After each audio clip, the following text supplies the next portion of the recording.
Welcome to the future. IA, le déclic. La chronique qui vous ouvre les portes de l'intelligence artificielle. Avec Charlotte Meul sur Logos FM. Comprendre aujourd'hui pour agir demain. Bonjour à toutes et à tous, bienvenue dans cette nouvelle émission qui décrypte l'IA sur Logos FM. Aujourd'hui, j'ai le plaisir de recevoir Floriane Mercurio qui est cofondatrice des Volkers et qui va venir partager avec nous son utilisation et son point de vue également. On va parler de la manière dont l'intelligence artificielle est utilisée, notamment dans sa partie artistique. Floriane porte à la fois la direction artistique de l'association, la communication aussi. Et donc, vous allez pouvoir nous expliquer au quotidien comment l'IA a modifié vos pratiques ou au contraire, est-ce que ce sont des utilisations ponctuelles. Alors, première question pour démarrer, Floriane. Est-ce que vous pourriez nous partager votre déclic IA ? Est-ce qu'il y a eu une date, un outil, un moment où vous vous êtes dit il va falloir qu'on y aille ? Oui, alors bonjour à tous déjà et merci de m'accueillir dans cette chronique.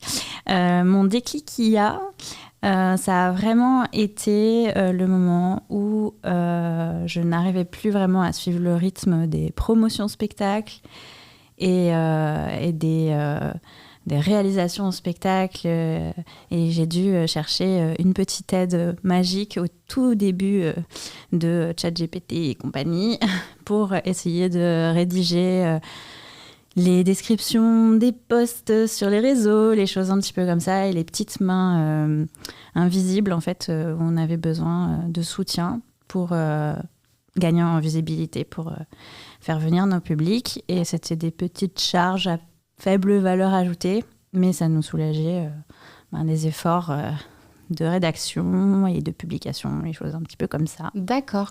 Vous parlez de spectacle, mais est-ce que vous pouvez nous en dire plus sur cette association des Volkers pour qu'on comprenne aussi à quoi peut vous servir l'intelligence artificielle et de quel type de spectacle on parle ?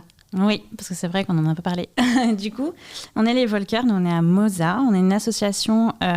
Alors, on dit de comédie musicale. J'aime bien aussi dire qu'on fait des spectacles musicaux. Parce que quand on dit comédie musicale, je pense à des gens qui remuent les mains en l'air. Et nous, on essaie de faire des choses un peu plus cinématographiées dans des univers un peu fantastiques.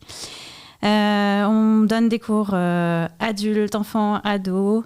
Et on a des troupes qui produisent des petits formats et des grands formats. Et on se produit majoritairement sur Mosa. D'accord. Voilà.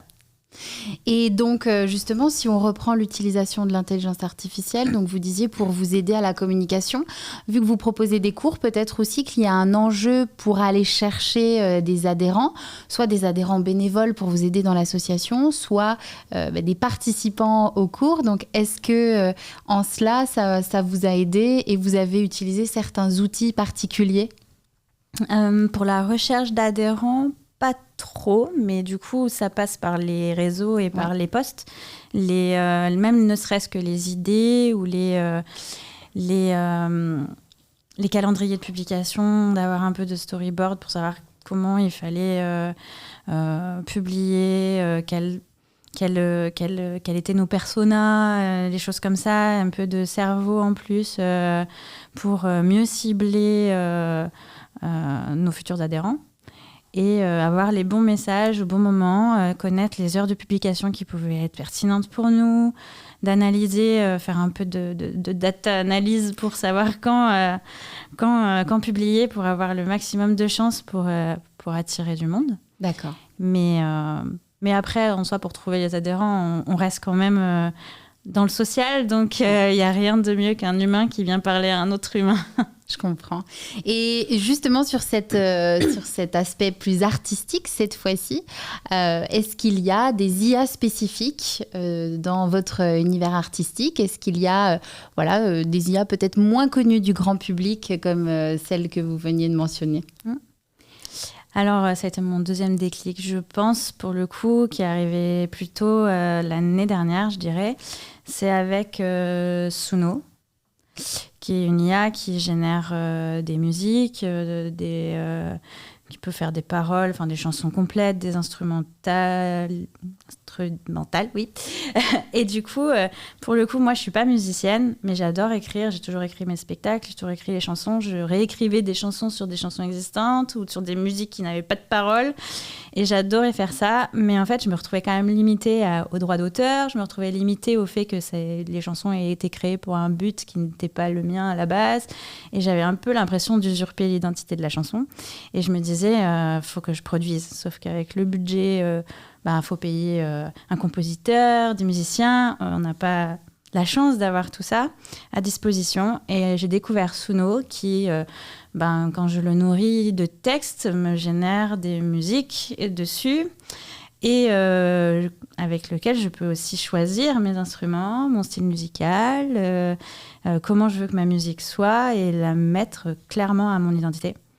Et là, c'était ma boîte de Pandore, quoi. Je me suis dit, je peux créer mes chansons, en fait. C'est bon, j'ai un compositeur et des musiciens. Et quand j'aurai du budget, on refera ça avec des vraies personnes. Mais pour l'instant, ça me débloque en tout cas ça et ma créativité à ce niveau-là. Et ça a été vraiment mon gros déclic. Je m'en sers énormément. Et je ne me bloque pas sur le fait que ce sera produit plus tard par des musiciens dès qu'on pourra, parce qu'on reste des artistes et on a envie de faire travailler les artistes pour ce pourquoi ils sont faits. Mais pour l'instant où moi j'ai pas d'autre solution et que je me dis j'ai envie de continuer de pouvoir créer moi aussi et d'être une artiste complète, et Suno pour le coup c'est mon compositeur et mes musiciens pour l'instant. Nous sommes de retour pour Il y a le déclic avec Floriane Mercurio qui nous parle de son utilisation de l'intelligence artificielle au sein de son secteur artistique. Et on était en train d'avoir un échange très intéressant sur des logiciels plus spécifiques qui peuvent être adaptés pour justement aider certaines associations et ou certaines utilisations, en tout cas dans ces secteurs plus artistiques. Donc un nouvel outil qu'on a découvert, dont on n'a pas encore parlé dans cette chronique Il y a le déclic. Une question pour vous, Floriane, ce serait, dans le secteur artistique, comment est perçue l'arrivée de l'intelligence artificielle ? Puisqu'en fait, vous l'avez mentionné, aujourd'hui, vous utilisez un outil avec pour projection plus tard de pouvoir embaucher des personnes qui réalisent le même travail. Donc voilà, comment c'est perçu ? Comment vous en discutez entre vous au sein même de l'association ? Je dirais qu'il y a deux camps. Il y a vraiment ceux qui vont penser qu'on remplace l'humain par quelque chose de complètement sans émotion et sensibilité, et de inhumain, qui enlève toute la part artistique et que tout va se ressembler.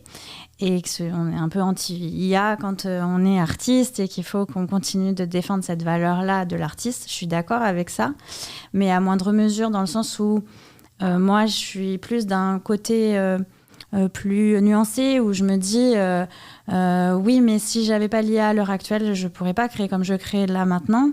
Donc je me dis non, je préfère me dire qu'il y en a une utilisation un peu plus raisonnée, qui me débloque des chemins des possibles maintenant, mais qui m'enlève pas en fait l'envie d'artistiquement aller nourrir les autres artistes qui pourront faire les tâches similaires, mais plus tard, quand il y aura le budget, quand il y aura les contacts, quand il y aura les choses qu'il n'y a pas à l'heure actuelle.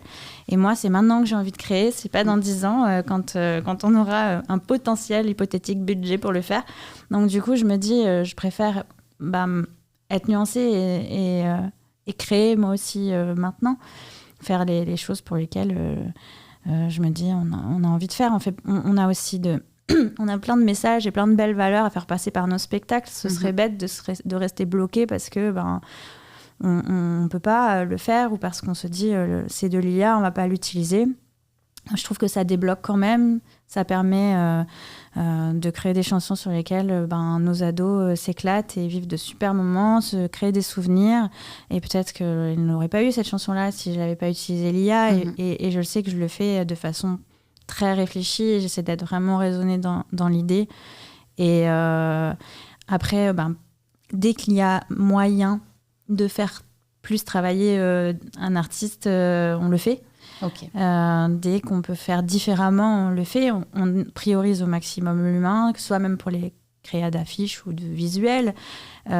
Si dans l'association, certaines équipes préfèrent faire sans IA, ont les moyens de le faire et veulent le faire, ce sera priorisé, évidemment. Oui. Après, si par manque de temps, par manque de compétences, par manque de bénévoles ou quoi que ce soit, on a quelque chose de mieux rendu, qui donne plus envie, qui attire plus de monde, plus de public et plus de potentiels futurs bénévoles, grâce à l'IA, ce serait bête de ne pas utiliser la carte. De s'en priver. Voilà. Ouais. Et justement, est-ce que vous communiquez de manière transparente sur votre utilisation et ce qui est produit par l'IA ? Est-ce que, par exemple, vous prévenez les équipes en interne ? Voilà, comment vous communiquez autour de ce sujet ? On communique en toute transparence quand on en parle principalement. Parce que on fait peu de choses pleinement IA. Donc, c'est difficile de taguer les choses IA quand il y a aussi beaucoup d'humains dedans. Parce que quand il n'y a que les instruments, que quelques parties instrumentales d'un spectacle qui a été produit par l'IA, mais que tout le reste a été produit par plein de cerveaux, on ne peut pas dire que c'est quelque chose complètement IA. Oui. Mais par contre, si on nous le demande, on ne va jamais le cacher. D'accord.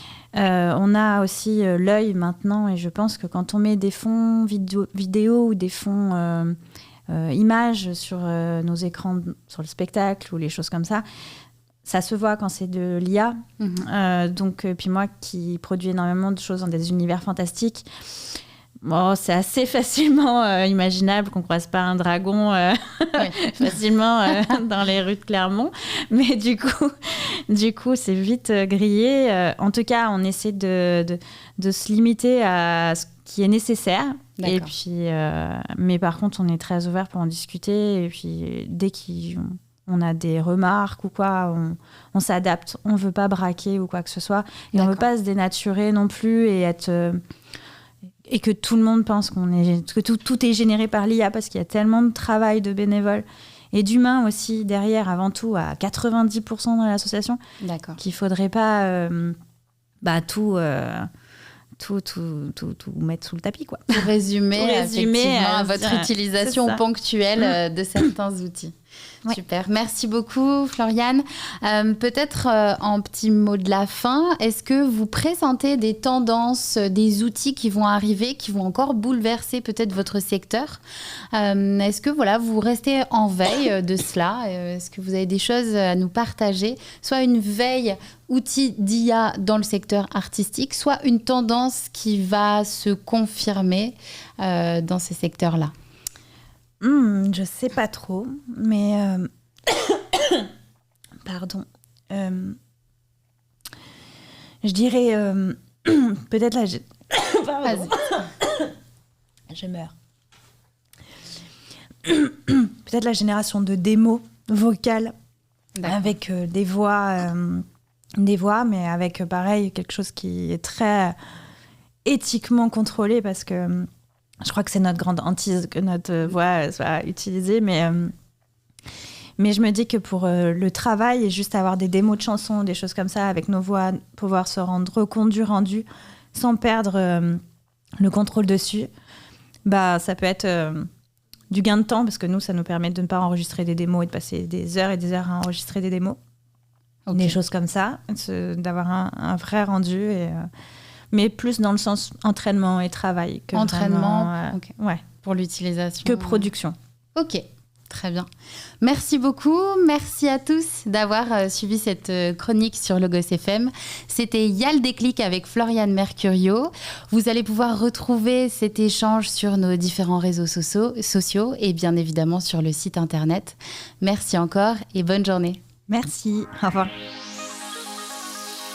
C'était IA, le déclic, avec Charlotte Meul sur Logos FM. L'intelligence artificielle au cœur de vos usages. Gardez une longueur d'avance.